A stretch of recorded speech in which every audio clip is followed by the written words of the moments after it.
Wes Anderson is a director that I admire. He is true to his vision and doesn't seem to compromise that, and his filmography is as consistent as anyone else's. And to celebrate the fact that he's reaching 10 feature films, I thought it would be a great idea to look back at each one of his previous 9. Some I have fond memories of and others I have never seen. So I want to go back and just fully embrace the unique perspective of the filmmaker, explore and consume one of cinema's best working directors. This is a Wes Anderson retrospective.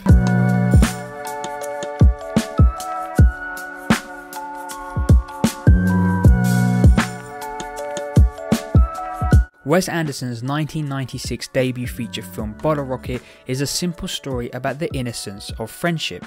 Not quite fully formed as the quirky director we have come accustomed to, Wes Anderson plays a simplistic game. No 4:3 aspect ratios or symmetrical backdrops. Wes Anderson's first feature film is a character movie that has a lot of heart. This movie is written by the director himself and longtime partner in crime Owen Wilson, who also stars in the film. Bottle Rocket is about the innocence of friendship, how that camaraderie with the ones you care for leads your life to events that can either help you or harm you. This story is shown through the friendship of 3 characters, Anthony, Dignan and Bob. The story takes place right after Anthony leaves a mental hospital and meets up with Dignan and Bob as they plan a robbery. As they successfully rob a bookstore, they all hide out at a motel to keep their covers low. Here, Anthony meets a cleaner called Ennis and falls in love with the Spaniard. Bottle Rocket is very similar to that of a Scorsese movie. We follow characters that break the law, but through the intimate lens we view them, our beliefs in right or wrong become blurred because we become engrossed in the lifestyles of the characters. The difference, however, between Scorsese and Wes Anderson is with the Scorsese flick, the glorification is a reflection of us, the audience, and how the power of wealth can even corrupt the viewer, while Wes Anderson uses his characters as a way to get us to sympathise with the scenario they are in. This is done by how each character interacts, and more importantly how Anthony and Dignan's friendship is shown throughout the film. They all commit crimes that should make it easier for us not to root for them, but because of the way these characters act, we know that deep down these are good people just trying to survive. When we look at the character of Anthony, from the first scene we meet him, it is established that this person is not a danger to society. He is respectful to the doctor and thanks him for his help. Thanks very much, Dr. Nichols. You've really been a great help. You've been a great doctor. But it is the actions after that show us that Anthony is a good guy. Dignan creates an escape plan for Anthony to leave the hospital, but what Dignan did not realise was it was a voluntary hospital, meaning Anthony can leave whenever he wants. However, Anthony, knowing he can just leave through the door, decides to go along with the escape and climbs down from his room because he knows how excited Dignan is about the plan. Well, see, my friend Dignan didn't realize that this was a voluntary hospital, and he got this whole escape thing worked out, and he just got so excited about the thing. I didn't have the heart to tell him. From that one action, we get to know that Anthony isn't truly a bad person, he just wants to make a friend happy. Following that scene, we see that he steals from his own parents' house to get money, but even when he does that, there are morals to the crime. For example, when he returns his mother's earrings. I want you to take these earrings and put them in Mom's mahogany box. The important aspect to Anthony's story is his connection to Ennis. It is no secret that Anthony is a very simple-minded person, and I think his connection with Ennis typifies that. Without even speaking the same language, Anthony finds comfort in her presence. Just by following her while she cleans room to room, he finds the ability to make those awkward moments more comfortable. And the infectious personality pulls Ennis closer to him, but most importantly, it pulls us, the audience, closer too. How can a criminal be this caring? It is because he's this caring that makes him a criminal. I don't think Anthony would have ever committed a crime if it wasn't for Dignan. The enthusiasm that Dignan has for his plans is what makes Anthony go through with them. The crime itself isn't what is important for Anthony, the rationality for it is he is helping a friend out. That is why with the last crime they commit, Anthony gives Dignan rules that he has to follow. One of them is Anthony wants Dignan to plan the robbery because he knows that is what makes him happy. 3 conditions. 1, you mastermind the plan. Coupled with Anthony giving the money they stole at the bookstore to Ennis, tells us that the money was never important. You don't give a $500 tip to the housekeeper! That's inappropriate! Anthony's actions revolve around making the people close to him happy. It is that innocence in his friendship, just like when you was a kid and you would go through that stupid idea with your friend because they were your friend. It is the same with Anthony. That's why it is easy to gravitate towards him, because he reminds me of those moments. He reminds me of being a child again. Anthony is a character that cares for the people around him, and it is shown through his innocent actions. Dignan on the surface can be seen as selfish. He gets his friends to commit crimes because he wants to impress his old boss, Mr. Henry. But to me, Dignan is a character that cares the most about people, especially for Anthony. Just like how the first scene sets up the character of Anthony, it also sets up Dignan as a person. It was him who made an escape plan for Anthony so that he can be free, and then to help Anthony with returning back into society, he creates a 75-year plan for the both of them so that they can live a happy life. Even when it seems that Dignan is thinking selfishly, he does what he does to protect the people he cares for. An example of this would be when Dignan tells Bob to let Bob's brother take the blame for the marijuana. The suggestion is that he needs to hire an attorney. You were pushing your luck, man. Dignan does. Now, unbelievable. Does have a point. So what, you think I should just abandon my brother? Yeah. No, Bob. On the surface level, that looks selfish, but because Dignan is also simple-minded, his intention was not to sell out Bob's brother, but to protect Anthony, Bob and himself from attaining any unwanted publicity. At this point in the movie, they are hiding out because they just robbed the bookstore. What seems selfish up front was him actually trying to protect his friends. Or when he decides to run back into the building they were trying to rob to save Applejack, who gets stuck on a lift. Dignan cares for the people around him, and he never asks for anything in return, just to be there for him like he is for everyone else. Even in prison, he doesn't snitch on Mr. Henry, even though he left Dignan out to dry in prison. Dignan just wants the best for the people he cares for. Because of that, he also typifies the innocence in their friendship. Bottle Rocket is all about the innocence of a friendship and told through the characters of Anthony and Dignan. That idea that you are loyal and will do anything for your friend no matter what. I said in the beginning of the video that Bottle Rocket reminds me of a Martin Scorsese movie, and it still does. Scorsese tells a similar story in films like Goodfellas and The Wolf of Wall Street, the morally ambiguous characters that pulls us into their dark nature of greed. Wes Anderson does something similar, but instead of glorifying the acts committed to make us adore the criminal lifestyle, he instead shows us the sympathetic side of his characters, the simple-mindedness of them, which pulls us into their world not by showing us all the money they make, which is barely anything, but showing us that they genuinely do care for people, especially the ones closest to them, the ones you can call true friends.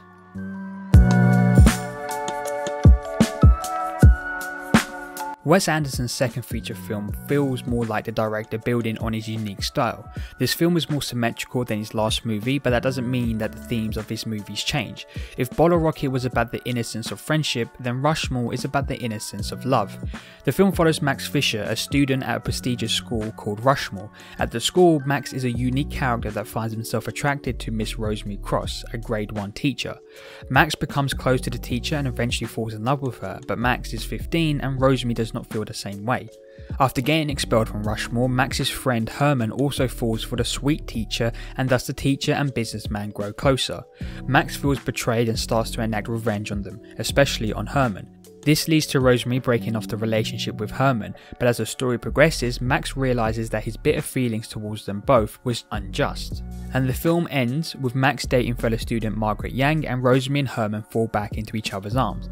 The innocence of love is a theme that plays right through the movie. But what is this innocence of love? Well, to understand what I mean, we need to look at the characters of Max, Herman and Rosemary. Max Fisher is the epitome of that innocence of love. At 15, he's about the age where relationships become integrated with his life.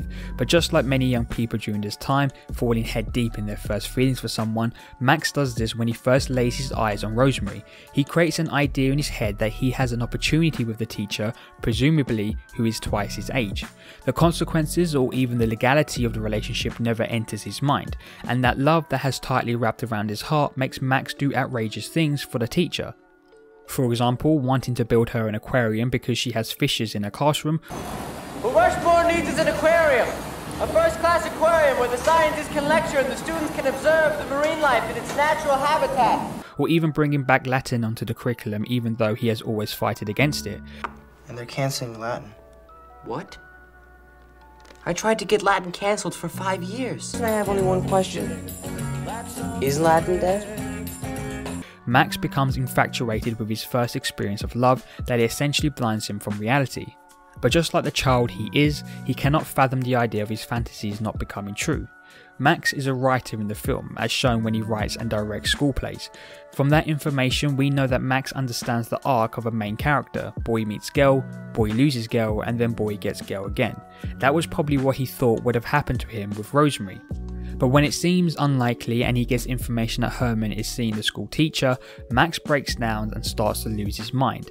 His blindness of love for Rosemary makes him commit actions that can hurt both Herman and the teacher he cares for, from cutting the brakes of Herman's car to even trying to get Rosemary fired. And even though that is horrible, it still becomes the basis of the innocence of love. Max loved Rosemary, it was his first love, and he didn't know how to handle such a situation when it goes pear-shaped. But it is that innocence in him and that pure feelings towards Rosemary that makes it feel less like Max being a psychopath, but more him trying to do what he genuinely believes is right. Max, from an all-boys school, without a mother who feels he has to lie to people for assurance, then loses the closest person he has. And that breaks him. It is because he hasn't experienced those emotions before. It is that innocence in love, trusting that emotion to guide every move, even bad ones. However, Max gets a happy ending when he takes off those love goggles and for the first time acknowledges Margaret, setting his course to a happier life, maturing from the innocence of love to just being in love.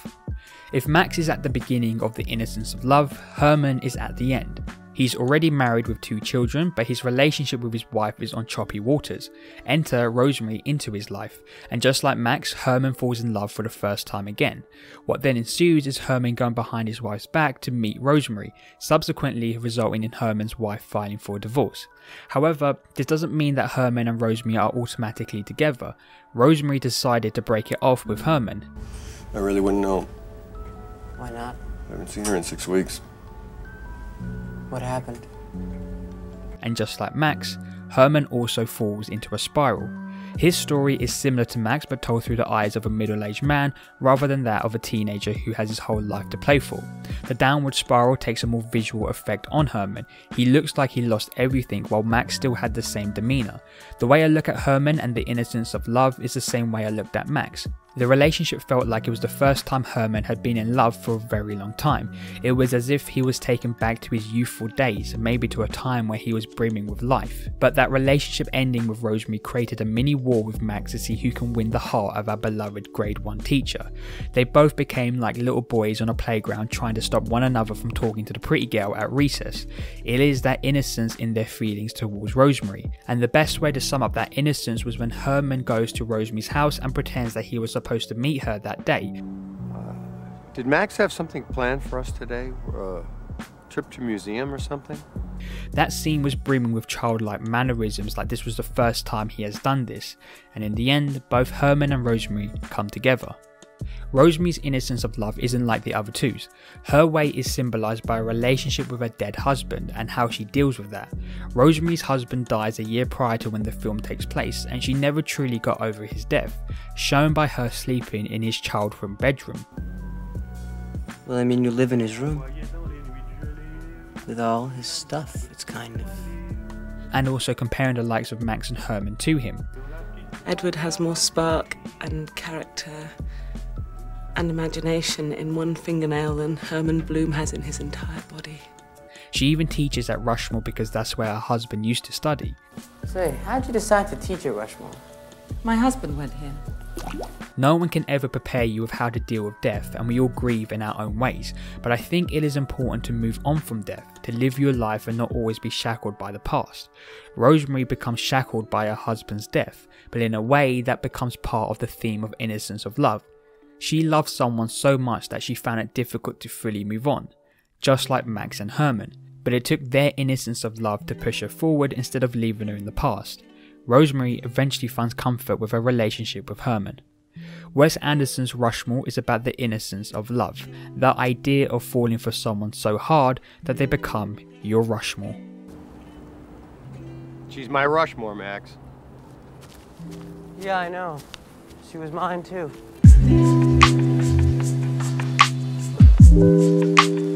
The Royal Tenenbaums is Wes Anderson's third feature film, and with this inclusion to his filmography, we see Wes Anderson becoming more and more like the director we know today.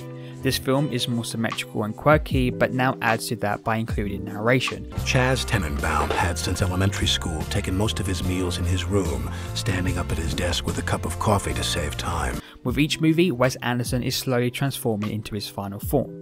However, the Royal Tenenbaums still deals with heavy themes. Depression, grief and forgiveness is the cornerstone for this movie. These key themes play out through the Tenenbaum family.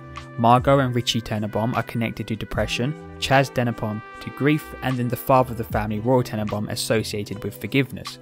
All of them are trying to overcome a difficult period in their lives and all deal with it their own way. So let's dive into the three themes of the movie and discuss what Wes Anderson is telling us about coping with such emotions. The theme of grief is attached to Chaz Tenenbaum, the eldest child. His wife dies in a plane crash a year prior to the film taking place, thus leaving him alone with his two sons. Chaz is scarred from that experience and protects his children from any sort of danger. He even does fire drills with them in the middle of the night as a way to prepare them for such a situation.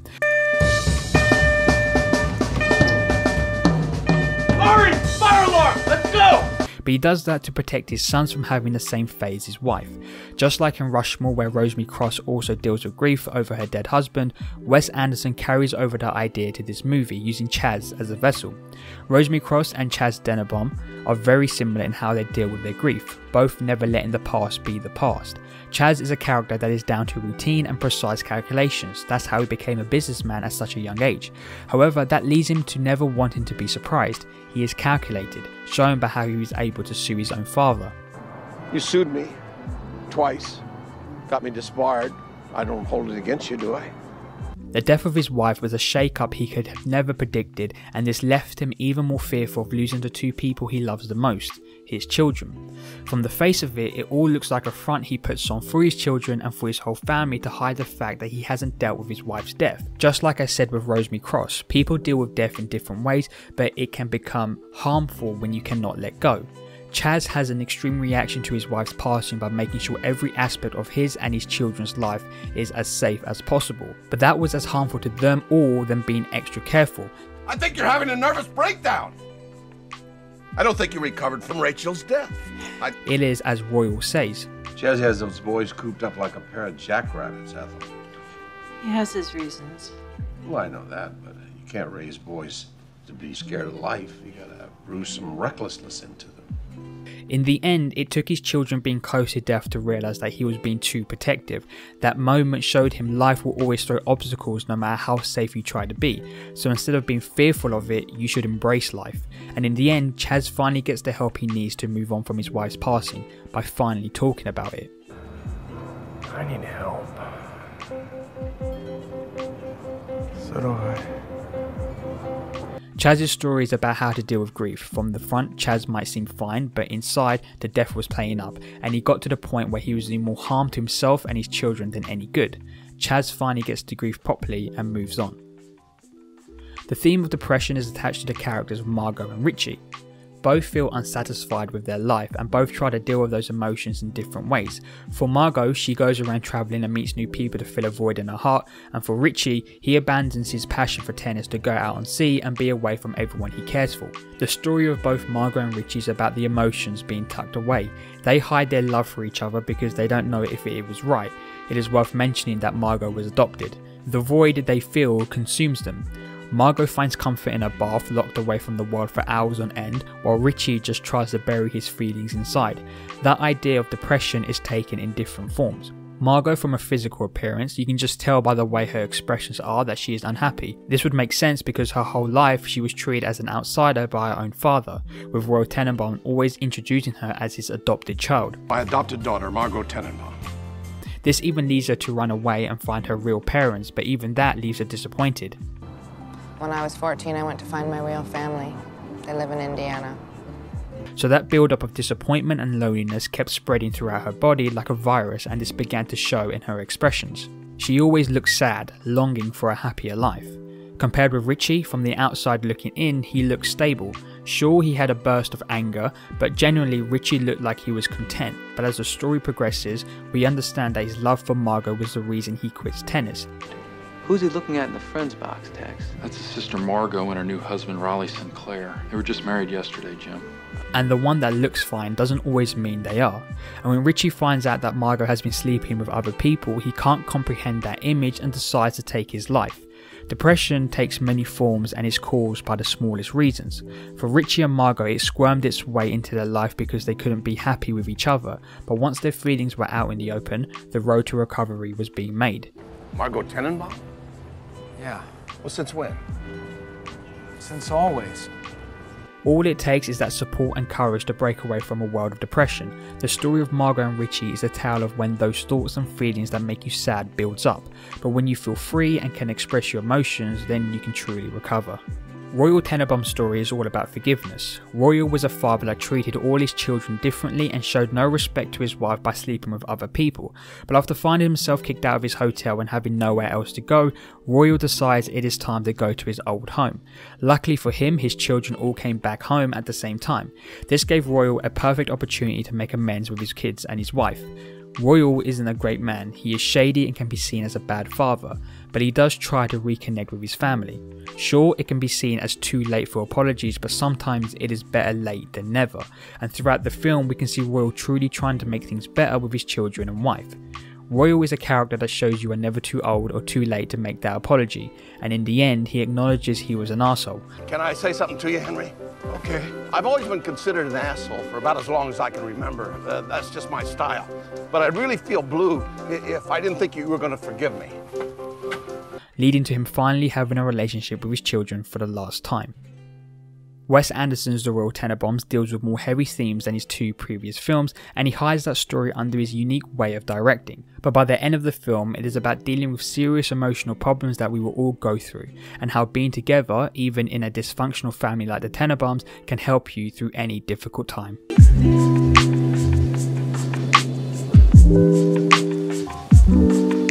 The fourth Wes Anderson film is 2004's The Life Aquatic with Steve Sizzou. The film is written by Wes Anderson and Neil Baumbach, yes, the same man who directed this. I hope you get an illness and then get hit by a car and die! It follows Steve Sizzou, a washed-up documentary filmmaker, as he goes out on sea to find the mysterious jaguar shark, a beast of a creature that ate Steve's best friend Esteban while filming another documentary called The Life Aquatic Part 1. This leads Steve into an obsession to find the jaguar shark and kill it for his new documentary, The Life Aquatic Part 2. But before he even begins the process for his Part 2, Steve meets what he is to believe is his estranged son, Ned Plimpton. They both don't really know if they are related, but Steve takes a liking to Ned and offers him a job to be part of his film crew. Would you like to join my crew? Ned accepts, and thus the film begins. The Life Aquatic has many characters that it squeezes in. We have the estranged son Ned, the pregnant journalist Jane, Steve's wife Eleanor, and his rival who used to be married to Eleanor, Alistair, all played by wonderful actors such as Owen Wilson, Cate Blanchett, Angelica Huston, and Jeff Goldblum.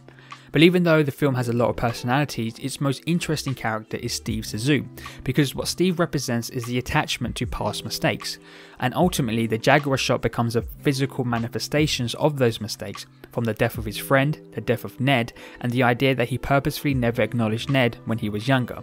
So let's take a deeper dive into the Life Aquatic of Steve Sizzou. Steve Sizzou is a documentary filmmaker that has become a shadow of his old self. That's what it used to be like.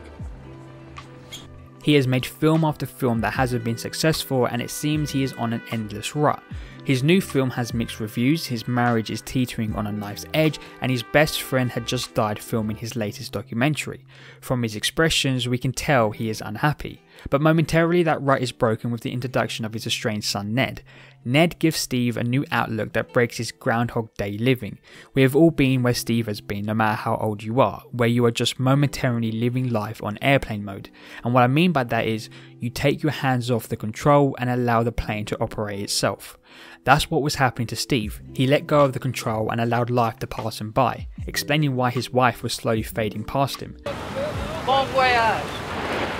You can even see by the way he conducts himself, it is without joy, like his life has no meaning anymore. But Ned became that distraction that broke his mundane outlook.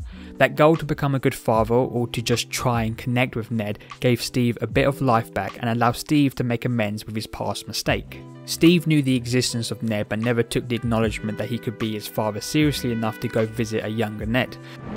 A week before she killed herself, my mother told me that you'd known about me since the day I was born. Is that a fact? That's a fact. But now with an opportunity, Steve takes that responsibility to create a relationship with Ned. At first, he doesn't want to fully commit, shown by how he reacts with Ned calling him Dad.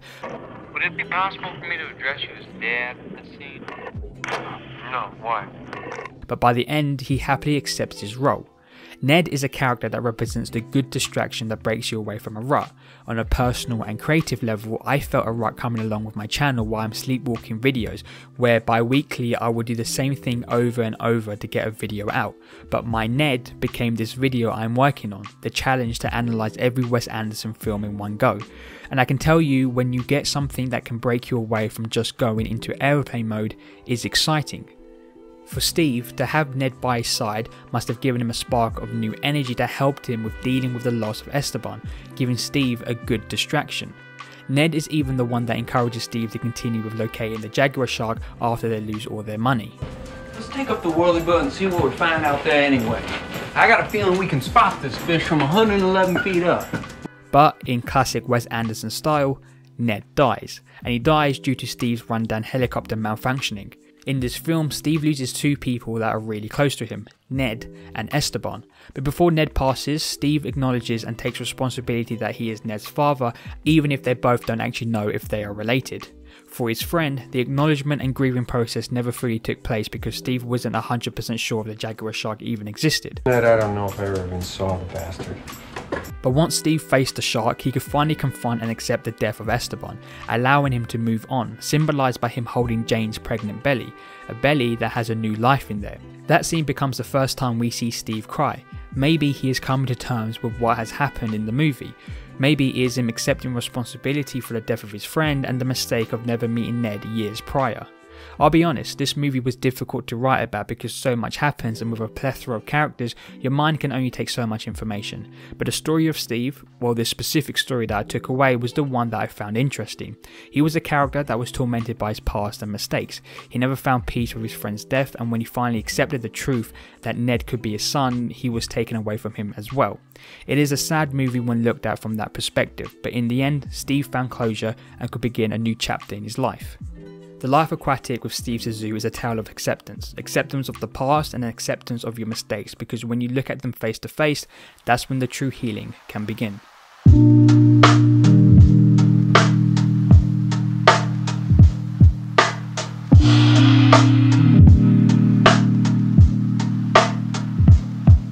The Darjeeling Limited is Wes Anderson's fifth feature film, and it follows three brothers, Francis, Peter and Jack, as they all meet together for the first time since their father's funeral, and they see each other in India aboard the Darjeeling Limited train. This journey was enforced by the eldest brother Francis, as he wants to once again be closer to his brothers by taking a spiritual journey around India, with the ultimate goal at the end for all of them to meet their mother, who escaped to become a nun in a nearby village. But along the way, the three brothers can never see eye to eye and keep squabbling about every petty thing. They all keep secrets from each other while also telling each other's secrets. He's gonna have a kid in 6 weeks. Him, Rubby. He doesn't want you to know. They have this distrust that seems to be inherited by the fact they lived in a household where their parents were divorced. But Francis wanted to change that because before deciding to create this journey, he tried to commit suicide by purposely crashing into a wall. I smashed into a hill on purpose on my motorcycle. And the realization that he may never see his family again brought him to the idea that maybe they all need healing. First thing I thought of when I woke up was I wish Peter and Jack were here. So Francis decides to invite his other brothers to the most spiritual place in the world, India. India has become a place for many people to go so that they can find themselves, potentially having a revelation and find inner peace. This might be because India is full of wonderful temples and locations that are breathtaking. The focus on spirituality makes it an ideal place for many people to cleanse away a memory or to redefine their future. And Francis wants that for himself and his brothers, so he decides to create an itinerary of places to go and see. My new assistant, he's going to place an updated schedule under our doors every morning of all the spiritual places and temples that we need to see, and expedite hotels and transportation and everything. On the itinerary includes places to worship and places where you can reflect, but here lies the problem with such motives. For Francis, he plans things out, where to go and what to see. He even plans out how to pray, and many people do the same when they go abroad. It makes sense to have a plan, otherwise you could be left overwhelmed and end up nowhere. And that's fine if you're going abroad to sightsee and be a tourist, but Francis' goal was for him and his brothers to have a spiritual path, to rediscover their love for each other, and that path will eventually end when they meet their mother. I want us to become brothers again like we used to be, and for us to find ourselves and bond with each other. Can we agree to that? I want us to make this trip a spiritual journey where each of us seek the unknown and we learn about it. But that planned nature of the journey only pushes the brothers further apart, because how can you really find yourself when you know what you are doing the next day and the next day? This is what happens with the brothers, and that fairy tale look at the spiritual journey becomes a far blur from that, and instead slowly turns into a chore. But it is only when Francis, Peter and Jack get kicked out of the train for breaking the rules does a true spiritual journey take place, because from there they by chance come across 3 little children trying to cross a river, and what takes place is the children lose their balance and start struggling. All the 3 brothers dive in to save them, but for Peter, the child he was trying to save unfortunately dies by crashing into some rocks, dying in his hands. He's dead, he's dead. He's dead? The rocks killed him. You're bleeding like crazy. This plays a parallel with Peter, because he was the one that was holding his father as he was dying. He told me to have blood all over him playing in the street right before he died. They all travel back to the children's village as Peter has to hand over the dead child to his father, and this is where the true spiritual journey begins, because similar to the parallel of Peter and his dad, that child's funeral becomes a way for the 3 brothers to mourn properly, not only for the child but to mourn for their dad. This is because on the way to their father's funeral, Peter decides to stop at a garage to pick up his deceased dad's car and drive that instead, but the car doesn't work, and this leaves Peter, Francis and Jack late to their own dad's funeral, and with the added emotion that their mother never went, we can assume this already stressful day was unpleasant for everyone, and they never truly mourned. I spoke to your mother. She's not coming. She didn't get on the plane. Why not? I don't know. I'm sorry. However, due to unfortunate circumstances, the boys' funeral becomes a way for the 3 brothers to finally mourn together and properly. Sometimes that spiritual journey comes at you at random times and in terrible fashions, but it was the death of a child they never knew from a country they're not from that brought them closer together. Their journey is symbolised by the Darjeeling Limited train, a train that follows tracks, but sometimes that train also gets lost, and that's alright. I don't know, I guess the train's lost. What'd he say? He says the train's lost. How can a train be lost? It's on rails. All 3 of them are lost throughout this journey. Francis is out of touch with his life and wanted to commit suicide. Peter has a newborn baby, but is scared of that fact because for him, divorce was all he knew. I guess because I always expected eventually I'll get divorced, so having children really wasn't part of my plan. And Jack because he was obsessed with his ex-girlfriend. Who's he talking to? No one. He's got the code to his ex-girlfriend's answering machine and he's checking her messages. But throughout their journey in India, they accepted their faults and fears and found peace with their lives and the death of their father.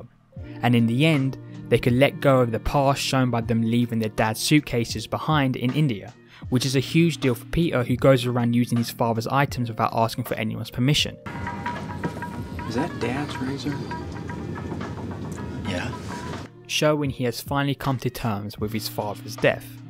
Spirituality isn't a train track headed one way, it is a track full of curves and mistakes. That is how you find yourself, because knowing what you will eat or where you will go will only take you to places you already are aware of, not the places you don't even know exist. And Francis, Peter and Jack experienced that. But what about their mother? They all get to see her at the end, but by the morning she leaves them once again. She's gone. What?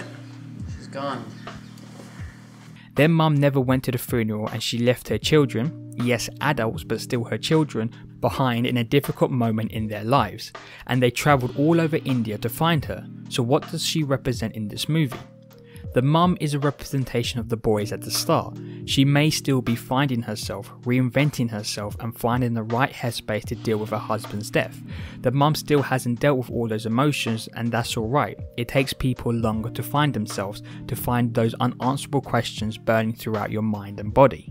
Maybe the sight of her children reminds her of her dead husband, or maybe she sees that her children are regaining a healthy relationship and she isn't ready to intervene again. Honestly, her story is up for debate and she can mean many things to different people, but for me she symbolises emotions not yet dealt with. And I think the brothers see that because they were not too disconcerted by her disappearing again. Maybe they understand she still needs space. We even see them pray with another feather, maybe a feather Francis kept for his mother to use, but they all pray for her. The Darjeeling Limited is about spirituality and the power of finding peace in difficult times. The characters of Francis, Peter and Jack all face adversities, and not strictly speaking about what we can see on screen, but what we also don't see. Once again, Wes Anderson deals with grief and death, but uses the idea of spiritual healing as a guide to helping those emotions. And in the end, the movie shows us sometimes it can be a tragedy that pushes people away, and it can also bring people together.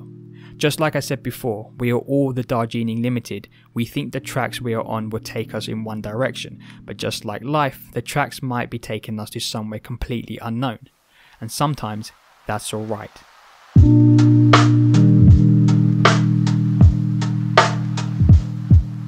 The sixth feature for Wes Anderson is Fantastic Mr. Fox.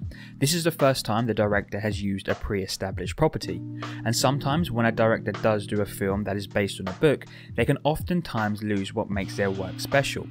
But the tale of a fox causing havoc on 3 angry British farmers somehow plays very nicely into Wes Anderson's forte. Fantastic Mr. Fox is fantastic, using stop motion claymation to tell his story and yet still feeling very much connected to the filmmaker's unique style. The story of Fantastic Mr. Fox follows Mr. Fox, a once-time chicken thief that promised to leave the thieving life behind to help raise his son Ash with his wife Mrs. Fox. I'm pregnant. If we're still alive tomorrow morning, I want you to find another line of work.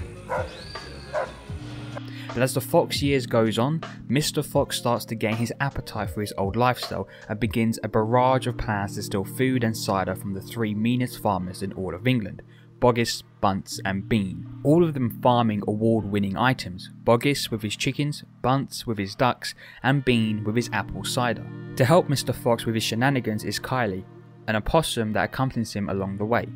But under all the charm and glorious claymation is a story that focuses on a fox having a midlife crisis.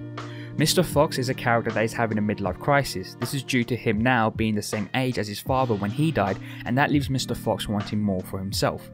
Honey, I'm 7 non-Fox years old now. My father died at 7.5. I don't want to live in a hole anymore, and I'm going to do something about it. This leads him into buying a huge tree for his family to live in and gives him the perfect opportunity to live a life he threw away for his family. Being a thief and hunting for food is what makes Mr. Fox, Mr. Fox. But because he left that life behind, he goes down an identity crisis. To get by, he writes for the local newspaper, but that adrenaline he gets hounding down chickens is what brings the joy out of him. However, due to circumstances around him, the obvious being his commitment to his wife and child, Mr. Fox becomes tangled in a life of mediocrity. How can a fox that lives life straight ever be fantastic? I think I have this thing where I need everybody to think I'm the greatest, the quote-unquote fantastic Mr. Fox. That drive he has to be the best of what he does, which is to hunt. That is what steers him into the path of the 3 farmers, the meanest farmers of all of England. That challenge to break into their land is in his DNA. It is as he says. I think at the end of the day, I'm just... I know. We're wild animals. It is strange to see a connection with Mr. Fox. He finds himself in a rut just like another Wes Anderson character, Steve Sizzou. And for Steve to get out of his rut was the introduction of his estranged son Ned, but for Mr. Fox is that longing for a challenge with the 3 farmers. Like I said earlier in this video, we have all been in a rut or had an identity crisis, where we are not achieving what we want to because of a mundane life we live. Mr. Fox is an encouraging yet cautionary tale of challenging that mundane we find ourselves in. The encouraging aspect is that we feel free and live life like we want to, doing things that get us excited and challenging us. Foxes traditionally like to court danger, hunt prey, and outsmart predators, and that's what I'm actually good at. But the cautionary tale is that taking those risks can affect the people around you. Quitting your job to pursue your hobby sounds like a brilliant idea, but how does those actions affect the people around you, who may financially be supported by you? Mr. Fox endangers the animals around him and his family because he angers the farmers so much with his stealing that they will stop at nothing to kill him. Sure, the challenge and the euphoria of excitement to do what you love is great, but at what cost can it cause when you ignore the responsibilities around you? For Mr. Fox, he didn't think of his actions having any consequences, and sometimes it is too late to recognize them. These farmers aren't going to quit until they catch me.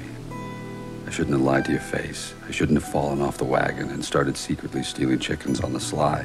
I shouldn't have pushed these farmers so far and tried to embarrass them and cuss with their heads. To break from a mundane life, to remove yourself from this pointless cycle of wake up, work, sleep, you do need to do something that is radical to change it, otherwise it will never stop. For Mr. Fox, it is in his nature to go and hunt. It is him being a wild animal. Throughout the film, whenever a possum says wolf, Mr. Fox perks up and takes notice, trying to see where this wolf is. Yeah. Back in the old days, didn't they used to do a thing where if somebody saw a wolf, we would all... Wolf? What wolf? He never gets to see one until the end of the movie, when it appears from a snowy white mountain. Throughout the film, Mr. Fox says that he has a phobia of wolves. I have a phobia of wolves! But I think it is less of a phobia because that would imply being scared, which he is clearly not, shown by how he interacts with the wolf. I think he's jealous of the wolf, not in a negative way, but he admires them, because the wolf is a wild animal going around hunting and causing havoc. That is a life that Mr. Fox dreams for. They become that symbol of pure freedom that Mr. Fox no longer has. That is why at the end of the film he speaks to the wolf with respect and the wolf shows respect back. It is like they have this mutual understanding about the power of being free and living life how you want to live it. Mr. Fox was striving to be that wolf. But in the end he has to come back down to reality and understand that his path to glory must eventually come to an end because the responsibility takes place. He has a family to protect, and now because of his actions all the other animals live in the sewers. But life is like a loop that keeps repeating, and when Mr. Fox finds a supermarket where his family can go to get food, it turns out that the supermarket is owned by the 3 mean farmers, suggesting that Mr. Fox will once again find himself scrapping with the farmers like wild animals. Wes Anderson's fantastic Mr. Fox is a tale about losing your way and getting stuck in the mundane lifestyle that is presented to you. But with a bit of recklessness you can break away from that lifestyle. However, no matter how fun it may be, it is still reckless. And caution is advised because you don't know how you are supporting the people around you with that mundane life. However, this movie isn't telling you to accept the mediocrity, but to accept the consequences of attaining a life that you want. Because, at the end of the day, we all want to be fantastic.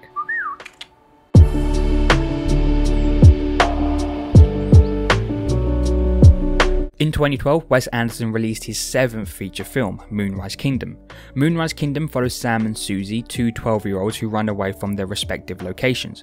For Sam, it is away from his scouts, and for Sizzou, it is from her parents. But as the people Sam and Sizzou are running away from notice their disappearance, the small town becomes infatuated in finding them. This includes Sizzou's parents, Mr. and Mrs. Bishop, Scoutmaster Ward, Captain Sharp, and the other scout members of Sam's group.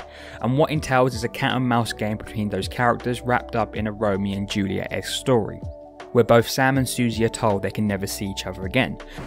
Be advised, the 2 of you will never see each other again.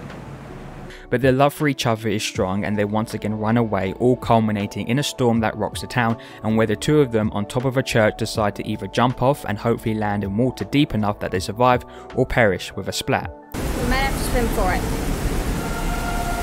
How deep is it? I didn't bring my life jacket. I don't know, but if it's too shallow, we'll break our necks anyway. Once again, Wes Anderson hides a deeper story within his style, and those stories are told through our 2 main characters, Sizzou and Sam. Both have issues at home and both are running away from those issues. Sizzou is a character that feels outcasted by the world around her. She has a rage within her that makes it hard for her to get along with people, and she has parents that do not fully understand her emotions. Because of this, she finds comfort in Sam, who listens, or in this case reads, about the problems she is going through and thus making her feel wanted, compared to the world around her that just chastises her for her behaviour, for example when she's kicked out from the play because she verbally attacked her teacher. Thank you very much. I got replaced as the Raven because I yelled at Mrs. Lynn. She feels like no one is really trying to help, but instead blame her for the problems, not guiding her through a tough period. That is why it was easy for her to go with Sam on this adventure, because Sam allowed her to be her, and being on an adventure is what she always wanted, just like the characters in her book. Those same characters that start out as the outsider, but eventually become the hero of the story. For Sizzou, running away was going to be the start of her own hero's journey. But in reality, it was her running away from taking responsibility for her own violent tendencies. And that's not necessarily her fault. No 12-year-old should feel ashamed that they might be troubled. They are in need of counsel and guidance to make sure they are heading in the right direction. For Sizzou, even when herself and Sam were caught, there wasn't any sympathy from her father. Instead, she was once again told off for her behaviour, and that constant negativity breeds more negativity and a toxic relationship starts to grow. We have to also remember prior to her running away, she finds out her mum was seeing Police Captain Sharp, so her distrust for her family keeps growing and growing, and in the end she finds a trust in someone that listens to her and accepts her faults. However, that doesn't mean all is okay. Sizzou also has to take some responsibility and understand that her parents are trying to do everything they can to make sure she is happy. A lot of the time, especially when you are younger, it doesn't seem that way, but the book Sizzou finds called Coping with the Very Troubled Child, which she believes is a personal attack on her, is in fact her parents acknowledging that they need assurance and help too, that they need to also mature and be better at guiding their daughter. And in the end, I think Sizzou realizes that when she tells her mother that she hates her just before her mother finds out Sizzou knew about the book. There's a little pause that to me indicates that Sizzou recognizes that her parents are trying to help and do the best they can. Poor Sizzou. Why is everything so hard for you? The dad even says how much he has struggled with parenting. I hope the roof flies off and I get sucked up into space. You'll be better off without me. Sam is a character that has no parents, no family or no friends. His foster parents do not even want him back after camp. We can't invite him back at this time. Sam is very lonely, but he finds his comfort from Sizzou. Sizzou, just like with Sam, listens or again reads his issues and tries to comfort him. But what makes Sam different from Sizzou is that with Sizzou, she still has a family to go back to at the end of the day. She still has siblings and friends. But for Sam, he has nothing. He understands the privilege Sizzou's in to have that family behind her. I always wish I was an orphan. I love you, but you don't know what you're talking about. So this journey becomes more than just running away from a home. It becomes living a new life, free from social services and for him to define his own future. Not hoping that some family will adopt him time and time again, but for him to no longer be disappointed. So he makes Sizzou the only person that he wants to care for because everyone else doesn't care for him. But it isn't by design that he is lonely. Sam tries to make friends but just can't. This is due to how he socializes. Dear Sizzou, I have been trying very hard to make friends, but I feel people do not like my personality. And in that way he does become similar to Sizzou. Both are punished because of their faults instead of being nurtured and guided in how to deal with those issues. For Sam it is social skills and for Sizzou it is calming her anger. They both do not have role models that they can look up to. Sam literally has no one and Sizzou throughout the film shows that she has no respect for her parents. When it comes to Sam, his story is more sad because he is a child with no family, but he carries that with a sense of pride in a way. He doesn't allow that fact to define him. This could be why no one around him knew he was adopted. I didn't know your situation. It wasn't in the register. How'd you lose your parents? He wears his mother's brochure like one of his scouting achievement badges because for him it is a reminder of a home that he used to have. What's that one for? Yeah. It's not an accomplishment button.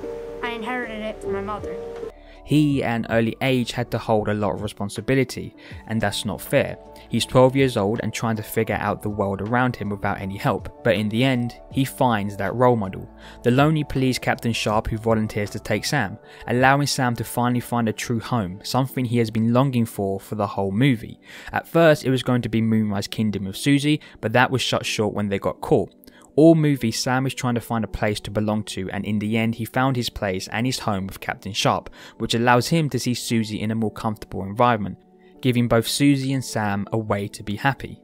Wes Anderson's Moonrise Kingdom is about two troubled 12-year-olds where one runs away from home whilst the other tries to find one, and in the end it didn't matter where their home will be because they both found their homes in each other's company.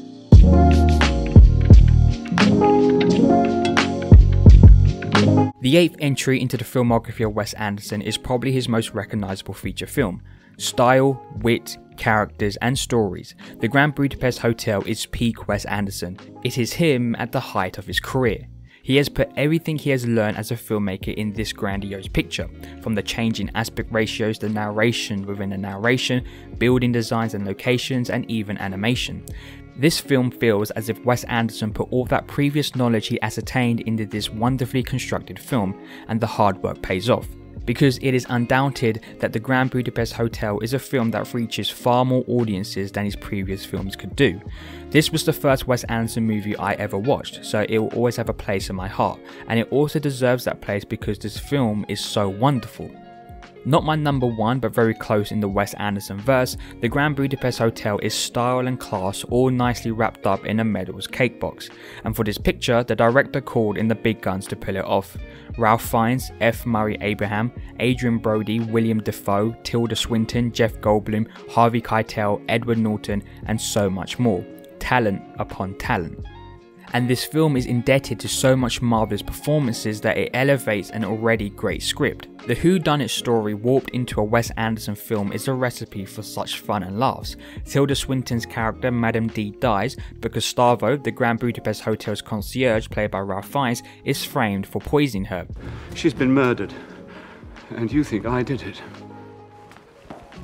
And what ensues is a cat and mouse game of whodunit in order to find the true perpetrator. But even though on the film's surface it plays a very whimsical game, deeper down the film is much more weighted. As per usual, Wes Anderson becomes the master of hiding the serious tone under the bright and symmetrical looking set pieces. The characters of Gustavo and his protege lobby boy Zero, played excellently by Tony Revolori, is about friendship and loneliness. Two alone souls that find each other, but they are alone in two different circumstances. Zero is alone because of his background, while Gustavo is alone through choice. For Zero, he finds himself working at the hotel because he flees his war-torn country, where his parents and family members all get killed, and if Zero stayed, then he would have been murdered as well. Well, you see, my father was murdered, and the rest of my family were executed by firing squad. Our village was burned to the ground, and those who managed to survive were forced to flee. So he journeys to the fictional country of Zabroka, an Eastern European influenced looking nation. There, Zero meets Gustavo at the Grand Budapest Hotel. Gustavo is the hotel's highly talented concierge that runs the hotel at the highest quality and makes sure every guest feels like they are the prince or princess of the whole country.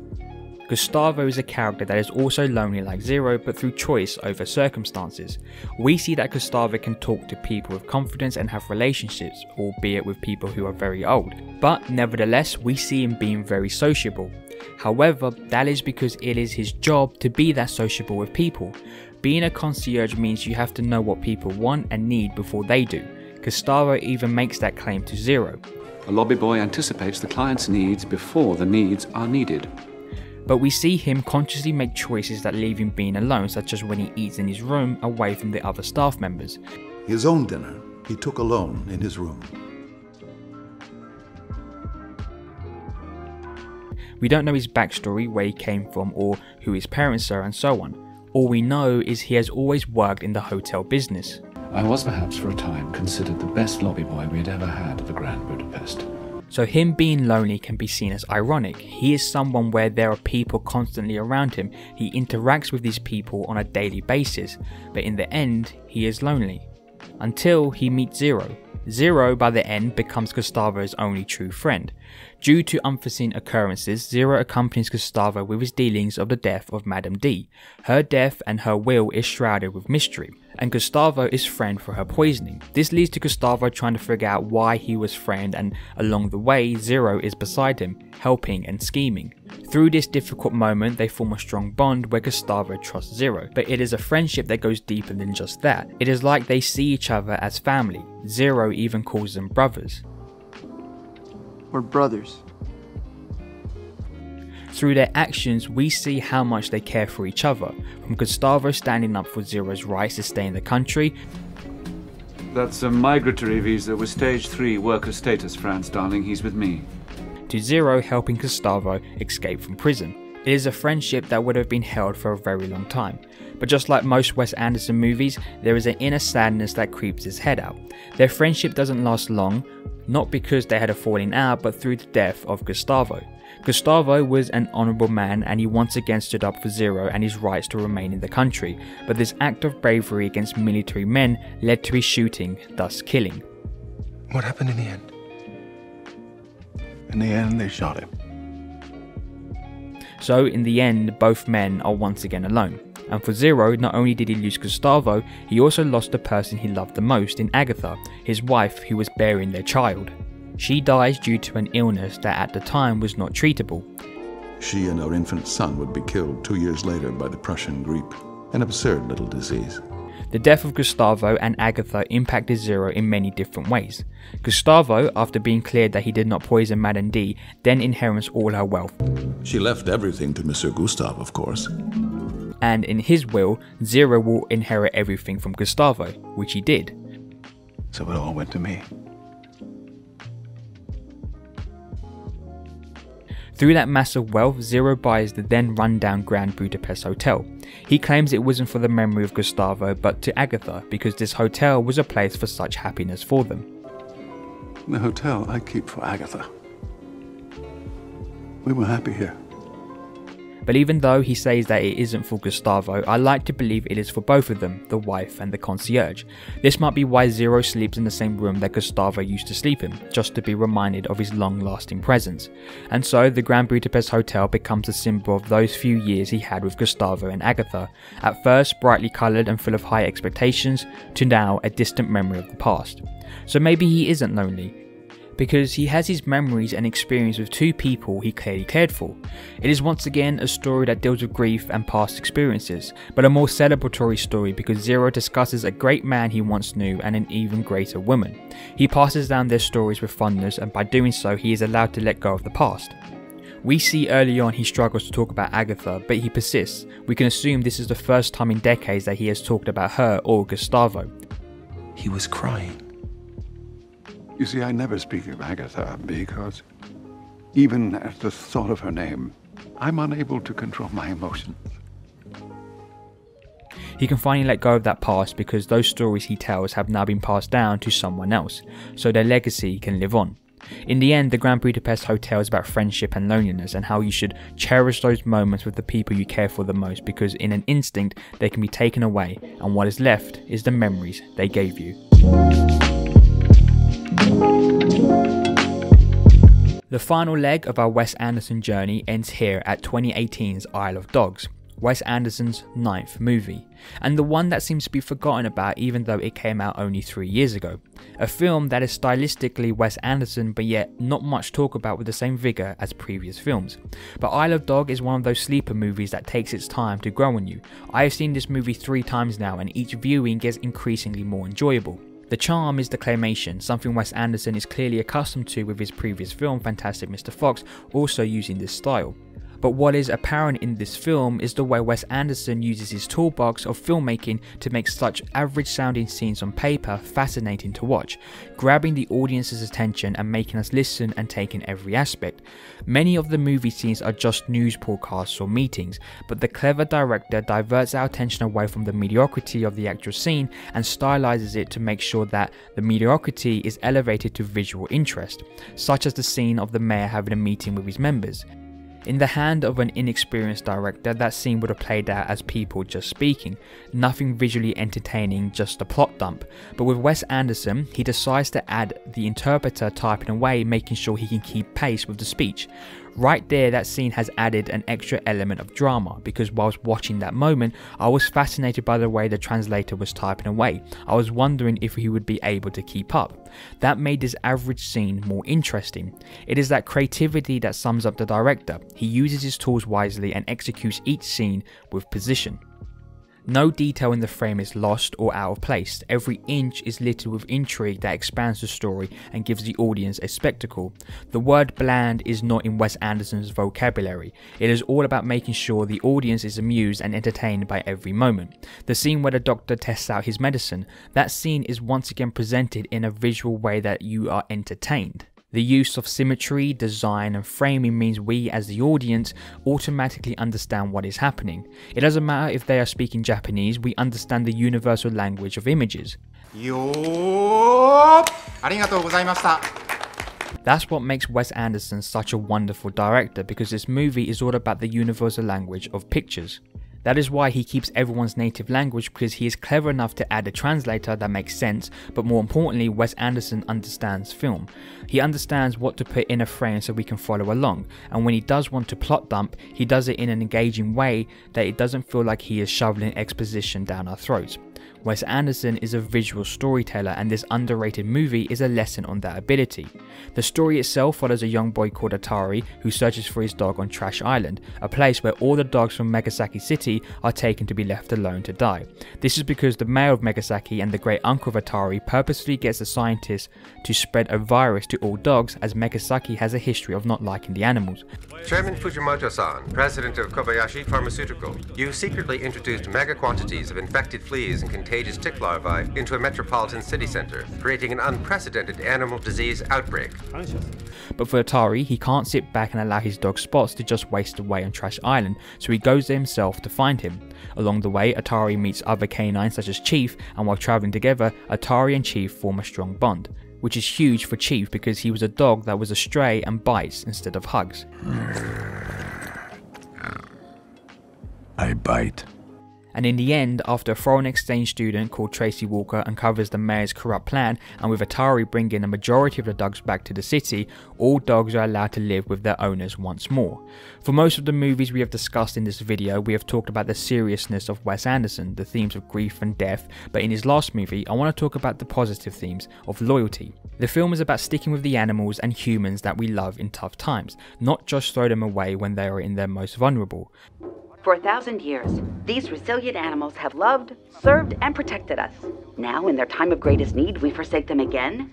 For Atari, his dog, which I should mention was his guard dog, was more than just a pet doing a job. Spots was a friend that Atari could rely on, and just like Spots protecting Atari at his most vulnerable, Atari wanted to protect Spots. It is that friendship and loyalty to one another that makes Isle of Dogs such a comforting watch. It is their bond that makes Atari risk his life for his friend. But what makes the film even more endearing is the character of Chief, a stray dog that finds it hard to form friendship or relations with his owners. He talks about how he bit a young child's arm so hard that it nearly came off. I bit him so hard, I nearly chewed his hand off. He is a flawed character that finds redemption and a place in his heart to care for not only one person, but more. His story is about changing no matter how late in the game. Previously, you might have made mistakes, but if your heart's gold, those mistakes should not define you and you can grow to be better. Chief grows and loses his stray dog tag and earns a new one. Are you willing to accept Atari as your direct master, to serve and protect his safety and welfare with all courage, loyalty, and friendship? I can do that. It is similar to the mayor. Mayor Kobayashi was a defiant hater to all dogs, but by listening to Atari, he learns that his hatred was misguided. That is another great lesson. To change one's opinion is looked at with weakness. It is as if you can only have one thought on something and that is it, otherwise you are a hypocrite. But Mayor Kobayashi shows us that it is easy to just ignore the truth and much harder to listen to it, just like how he silenced the scientists about the cure for the disease. But when you do listen, that is when you realise you are wrong and you can change righting that wrong. The film probably has more serious undertones. I get a Trump vibe with Kobayashi, for example, when he silences his critics, and also when he bans all dogs from the city is similar to when Trump banned people from Muslim countries from entering. He fearmongers the people and has these yes men all around him, and even when Kobayashi's personal assistant, seeming to be the mastermind of the plan, feels like an attack on the people who were actually pulling the strings in Trump's first year. But I wanted to talk about the positives in the movies, the themes of loyalty, friendship and redemption, because those themes are the ones I connected with the most. Overall, Isle of Dogs is a Wes Anderson movie that is wonderfully crafted, which highlights the pure creativity of the director. And with that message of friendship, it all wraps up a nicely packaged movie that gets better with each viewing. And one that might not rank at the top of his filmography, but is up there with his best.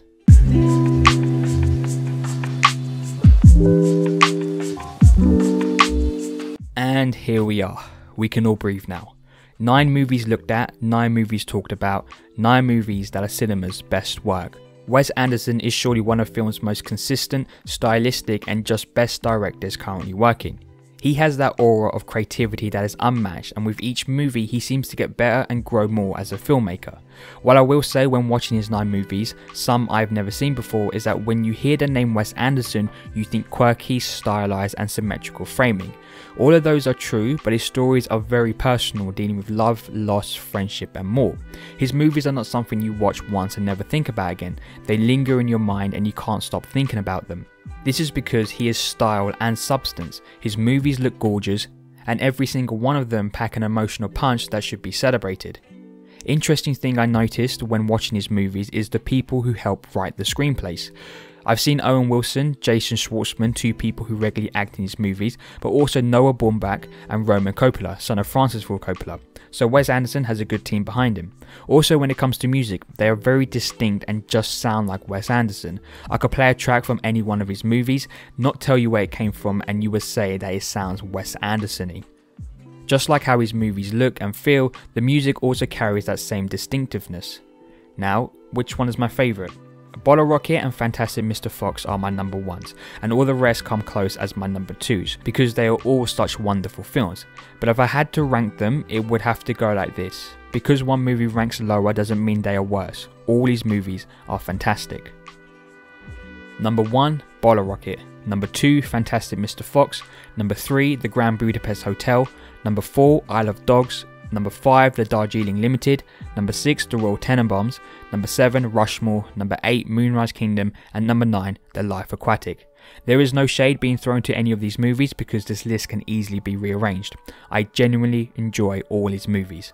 Wes Anderson is a true director. He is stylistic that he keeps everything in frame interesting and clever enough to make all his movies emotionally resonant.